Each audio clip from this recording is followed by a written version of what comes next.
السلام علیکم ورحمۃ اللہ وبرکاتہ۔ ایک دفعہ کا ذکر ہے، ایک گاؤں میں ایک شخص رہتا تھا جس کا نام عبد الرحمن تھا۔ اس کے 3 بیٹے تھے، تینوں اپنے والد سے بے حد پیار کرتے تھے۔ عبد الرحمن بھی اپنے بیٹوں سے بے حد محبت کرتا تھا۔ ایک دفعہ عبد الرحمن نے اپنے تینوں بیٹوں کو ایک ایک سیب دیا اور کہا کہ اس کو ایسی جگہ جا کر کھا کے آؤ جہاں تمہیں کوئی نہ دیکھ رہا ہو، اور جو ایسے کرنے میں کامیاب ہو گیا میں اس کو انعام دوں گا۔ تینوں بیٹے اپنے والد کو اللہ حافظ کر کے ان کی دعائیں لے کر گھر سے نکل پڑی۔ دوسرے دن عبد الرحمن نے اپنے بیٹوں کو دوبارہ بلایا اور باری باری ان سے پوچھا۔ سب سے پہلے اپنے بڑے بیٹے عبداللہ سے پوچھا، کیا تم ایسی جگہ سے کھانے میں کامیاب ہو گئے جہاں تمہیں کوئی نہ دیکھ رہا ہو؟ عبداللہ نے جواب دیا، الحمدللہ ابو جان، میں نے درخت کے پیچھے چھپ کر کھایا ہے جہاں مجھے کسی نے نہیں دیکھا۔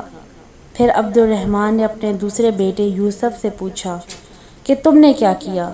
یوسف نے جواب دیا، ابا جان، میں نے بند کمرے میں کھایا ہے، وہاں بھی مجھے کسی نے نہیں دیکھا۔ عبد الرحمن نے تیسرے بیٹے سلیم سے پوچھا کہ تم نے کیا کیا؟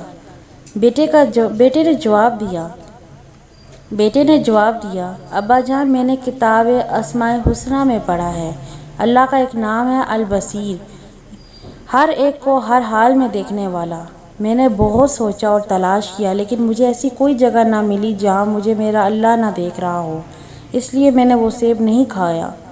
عبد الرحمن اپنے چھوٹے بیٹے کی عقل مندی اور دانش مندی پر بے حد خوش ہوا اور اس کو انعام سے نوازا، اور بیٹوں سے کہنے لگا، میرے پیارے بیٹو، بے شک اللہ ہم کو ہر جگہ دیکھتا ہے، ہمارے خیالات سے آگاہ ہے، اور جو ہم دلوں میں سوچتے ہیں اس کو بھی جانتا ہے، اور جو ہم سنتے ہیں اس کو بھی جانتا ہے۔ وہ علیم بذات الصدور، یعنی دلوں میں چھپے ہوئے رازوں سے بھی واقف ہے۔ اللہ کی نافرمانی سے ہر وقت بچو اور اللہ کے سارے احکامات پر عمل کرو، جس پر اللہ تم سے راضی ہو جائے اور تمہیں دنیا کی راحت و سکون عطا کرے اور آخرت میں بھی کامیابی عطا کرے، آمین۔ مزید ویڈیوز دیکھنے کے لیے ہمارے یوٹیوب چینل کو سبسکرائب کریں، لائک کریں، کمنٹ کریں۔ شکریہ۔